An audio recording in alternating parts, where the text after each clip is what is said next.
પોરબંદર જિલ્લાના બરડા પંથકમાં વરસાદ વરસી રહ્યો છે। બગવદર, મોઢવાડા, કીદરખેડા ગામમાં વરસાદ થઈ રહ્યો છે। ગ્રામ્ય પંથકમાં વરસાદના કારણે ખેડૂતોમાં ખુશીનો માહોલ છે। ધોધમાર વરસાદ વરસતા ખેડૂતોના પાકને ફાયદો થશે તેવી આશા ખેડૂતો રાખી રહ્યા છે। વધુ માહિતી સાથે સંવાદદાતા અજય ફોનલાઈન પર જોડાઈ ગયા છે। અજય, આપના વિસ્તારમાં કેવો વરસાદ? જે રીતે સમગ્ર ગુજરાતમાં વરસાદ વરસ્યો છે અને આજે બીજો રાઉન્ડ શરૂ થયો છે, પરંતુ પોરબંદર જિલ્લાની જો વાત કરવામાં આવે તો પોરબંદર જિલ્લો નહિવત વરસાદ પડ્યો હોય તે પ્રકારનો આ સિઝનની અંદર વરસાદ છે તે નોંધાયો છે।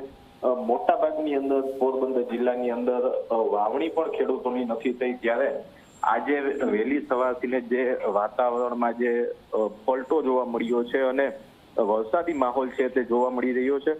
કેટલાક જે ગ્રામ્ય વિસ્તારો છે, જે ખાસ કરીને જે બરડા પંથકના જે ગામડાઓ છે, ત્યાં કેટલાક વિસ્તારોની અંદર આજે વહેલી સવારથી જ વરસાદી માહોલ છવાયો છે, ત્યારે ત્યાં સારા એવા પ્રમાણમાં જે વરસાદી જે ઝાપટા છે તે શરૂ થયા છે। એટલે ખેડૂતોને હાલ જે આશા છે તે બંધાઈ છે સારા વરસાદની, અને જ્યારે સારો વરસાદ પડે ત્યારે ખેડૂતો છે તે પોતાના વાવણી કાર્ય તરફ વધે તે માટે થઈને ખેડૂતો પણ હાલ સારો વરસાદ પડે તેવી પ્રાર્થના કરી રહ્યા છે।